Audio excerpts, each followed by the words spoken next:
How'd the first day go for you? Today was great. It was great seeing our kids come back, our staff in buildings. We really had a very positive vibe coming in, and everyone's looking forward to seeing kids in, an environment that was that's really post-COVID, based on the difference that we returned to last year versus this year.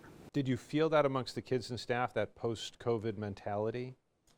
I think this year when we returned, I feel like there was a sense of relief, not worrying about, or the kids having the masks above their nose, or what are we going to do when that happens, what are we doing with the water fountains. All those things were less of a worry, although we're conscious of making sure that we have the right conditions for a safe environment. It wasn't as much of a focus as kids entered this year.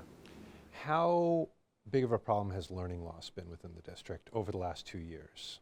I think always learning loss and where kids leave and where they come back to is important, right? And I feel that we have to accelerate learning rather quickly with our kids. So it's making sure they're exposed to grade level instruction. I think what our fear is that sometimes when you worry about learning loss, you remediate instruction and you give them instruction that's at grade level, it's at a different grade level than they're currently at, and they'll never catch up. So it's really acceleration and grade level instruction in front of our kids every single day is really one of our focuses this year, to make sure that we don't widen that gap. Vacancies obviously has been an issue for the last few months. You seem to be closing the gap over the last few weeks. Where are we now? So when we talk about vacancies, I want to be clear on an understanding and definitions of that, right? We're facing a national shortage with teachers, right? And we're well aware of that. And we're no different than anyone across what we're seeing across the nation. We're filling our teacher spots with teachers that have certifications that might not be in the position that they're currently in, right? We're filling them with 4-year graduate degrees, but we really need to do is support those teachers to make sure that they have the instructional background. So we're filling our spots with teachers, but we're no different with the national teacher shortage that we're seeing across the country right now. So is there a number at this point? We have all of our kids have teachers in front of them, and we're feeling pretty confident that we could say that. In the buildings I was in today, the principals I spoke to, they said they were all covered. If you could add a number, what would it be? Were you like, okay, now I feel comfortable?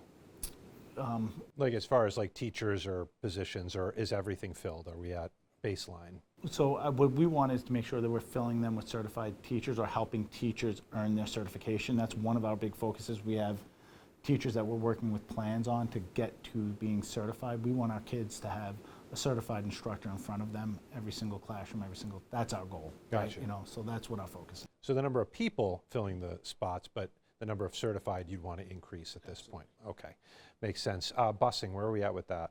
Transportation's been great. We've had some help with our charter schools tiering their times, which helped us consolidate about 90 buses this year. We also added another contractor, for our yellow buses, and also added more RTS for our secondary. So we really feel comfortable where we are with transportation.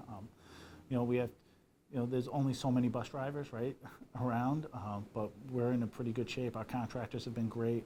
So today was a good day from everything we're hearing about transportation. We saw some videos within the hallways last year, the fights outside the school. What's being done to increase safety within the schools? Yeah, student and staff safety is obviously of the most importance to us, right? And I think safety is a multifaceted approach, right? It's not a one thing that you could do to improve safety. So there's infrastructure things we're doing, right? Making sure we have doors that are, single entries, all of those things that schools do, upgrades to cameras, but it's also about the climate and culture in the building. And I think that's where we missed the mark a little bit last year, when we were trying to keep everyone separated, right? Bringing kids together, building that climate and culture of a school when they were out for almost, a year, coming together was new, and some of them have never been in the buildings they were in, and I think that's the focus. A lot of our schools have that as their focus, and that's going to improve that, right? We also have added school safety officers, more additional school safety officers as well. Our partners that we have with community-based organizations are coming in to support schools, so it's really going to be about the wraparound supports. We've added guidance counselors in our elementary schools as well, right? So it's going to have to be a multifaceted approach. There's not really one answer that you can give to addressing school safety. Mm-hmm. As far as the pre-K programs, everything is staffed and ready to go with the community-based organizations? You know, our community-based organizations are facing the similar struggles that we're facing with finding staff. So whenever we can, if they're struggling, we're looking to help and bring students into our spots if we have them available. But as far as we know, there are some community-based organizations that we're having difficulty staffing, and we're going to support those families if they need to have seats here at RCSD. The COVID guidelines being loosened not all that long ago, how does that impact your job and how you can move things around within schools? Well, I think it provides some ability where we were worried about cohorting kids, keeping them separate, using our resources to track students, who they were in contact with. You know, how do we do all that contact tracing? All that was a stressor that was added to buildings, right? You know, and with less support and a lot of staff going out with quarantine periods and filling all those level of angst impacted schools last year, right? And we're not seeing that as much, so that's going to help, right? You know, not contact tracing, not worrying about, you know, someone being out for 10 days, right? How do you cover classrooms when you can't? You know, all of those things are it's just a different feel this year than we had last year. Probably makes it easier for you in many respects. School modernization, where are we at with that? So our FMP, we have a $475 million legislation to revitalize our schools. We're beginning in our work. We're, you know, really looking at investing in tomorrow, right? What does our school district look like down the line? And we're looking forward to engaging the community and the city in those conversations. We're beginning to do what we do call test fits. Like, what does a K-6 look like? What's a great K-6 look like? What's a great 7-8 look like? And a 9-12 for our communities. And then we'll be presenting those to the community, stakeholders, teachers, principals for their feedback. I think we're really excited about the work that's going to be happening on this next phase of FMP. It's going to be what brings this district and provides facilities, first-class facilities for our kids that they deserve, right? And then provides us the opportunity to look at the district overall. Like, are we maximizing our resources as a district and providing kids with what they need every single day? Your thoughts on becoming interim superintendent of the Rochester City School District? Well, I'm excited that I'm here, right? You know, and I'm excited that I was able to kick off this school year. You know, I've been a part of this community, this district for a long time, and you know, you know, bringing some steadiness and bringing some commonality to the teachers, to our principals, to our administrators, to everyone here, our families, is important to me. You know, there's nothing more that I want to see is than this district succeed and us to succeed, and also for us to showcase our talents. There's a lot of good things that happen in this district, right? There's a lot of things to be proud of, and you know, we want to highlight that. I've been back home for 12 years. In that time, there's been 4, 5, 6 superintendents. You've had the opportunity to kind of be in the room where it happens. What's going on here? Why do we see this revolving door? You know, that's a really good question.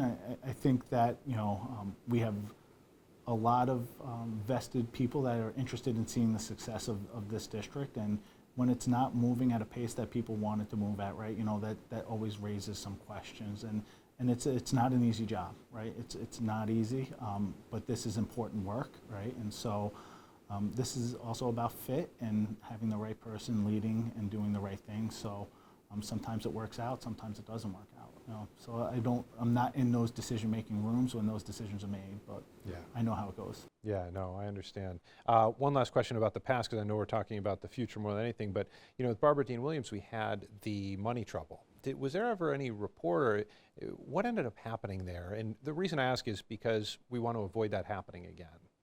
Yeah, I think having systems in place to make sure that you know, money is accurately reflected and reported is important, right? You know, I don't know if you know, I think the systems lead to inaccuracies sometimes in reporting or uncertainties in numbers, right? And I think what we have to do is we're in the middle of upgrading our systems to make sure that we're able to quickly and adequately reflect accurate numbers, right? And I think that's always kind of what you'll see here is sometimes you see different numbers, and when we're asked a number one day, and in an organization that's upwards of $1 billion with grants and stuff, right? Those numbers do fluctuate from time to time, but we have to make sure we have systems in place that can accurately report numbers at the right time, right? You know, so That's important for us. All right, so transportation, teacher vacancies, safety, school modernization, financing, and on, and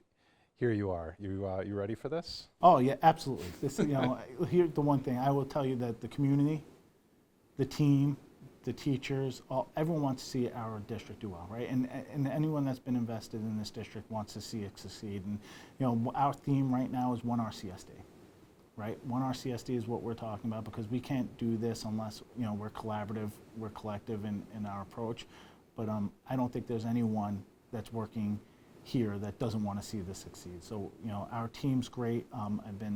They've been nothing but supportive in making sure everything goes off today, and every day without any problems. And our teachers in the classrooms doing what they can to do learning. And our job is to support them, make sure that they're successful.